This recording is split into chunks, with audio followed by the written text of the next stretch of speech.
সিদ্দিক ভাই কি অবস্থা?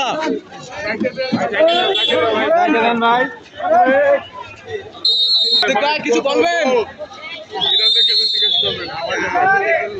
আপনি কি হত্যা মামলার সাথে জড়িত? আপনি যোগদান করছেন?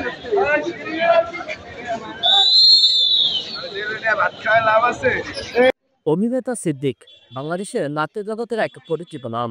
যিনি একের পর এক জনপ্রিয় নাটক ও অভিনয়ের মাধ্যমে মানুষের মনে জায়গা করে নিয়েছেন। কিন্তু আজ সেই মানুষটিকে দেখা যায় একেবারে ভিন্ন অবস্থায়। আদালতের কাঠগড়ায় হাজিরা দিতে এসে তিনি কষ্টের কান্নায় নিস্তব্ধ বোবা। দর্শক তাকে দেখে আবেগে ভিড়ান, আর তিনিও নীরবতাকে আশ্রয় হিসেবে বেছে নিয়েছেন। শেখ হাসিনার শাসনামলের পর থেকে সিদ্দিক রয়েছেন কাশিমপুর কারাগারে। মাঝে মাঝে আদালতে হাজিরা দিতে আসলেও তিনি বেশি কথা বলেন না। সাংবাদিকরা প্রশ্ন করলে অল্প কিছু উত্তর দেন, কিন্তু বেশিরভাগ সময় নীরব থাকেন।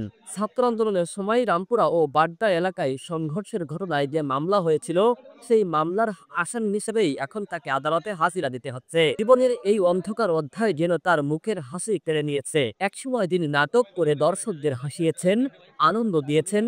আজ সেই মানুষটি আদালতের গেটের সামনে দাঁড়িয়ে নিস্তব্ধ দৃষ্টি মেরে তাকিয়ে থাকেন। তার দর্শকরা কাছে এসে সহানুভূতি জানায়, ভালোবাসা দেখায়, কিন্তু তিনি চুপ থাকেন। এমন জীবন কি তিনি কখনো কল্পনাও করেছিলেন? আইন শৃঙ্খলা বাহিনীর হেফাজতে হাত করা পরে চলাফেরা করা, পরিবার থেকে বিচ্ছিন্ন থাকা, সন্তানদের থেকে স্বাভাবিক সময় না কাটানো, সবই যেন এখন তার কাছে কেবলই স্মৃতি। দর্শক, পরিবার, বন্ধু সবাই তাকে মিস করে, কিন্তু তার জীবনের প্রতিটি দিন এখন আদালত, কারাগারে আর নীরবতার মধ্যে সীমাবদ্ধ। অভিনেতা থেকে নাট্যকার, নাট্যকার থেকে রাজনীতিবিদ, তেমনই একটি যাত্রা হয়তো তিনি কখনো কল্পনাও করেননি।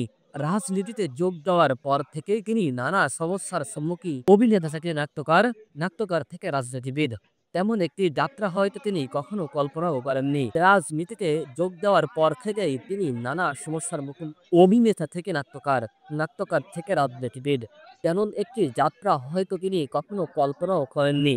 রাজনীতিতে যোগ দেওয়ার পর থেকেই তিনি নানা সমস্যার মুখোমুখি হয়েছেন। দর্শকরা এখনো আশা করেন একদিন সিদ্দিক আবার অভিনয়ে ফিরবেন।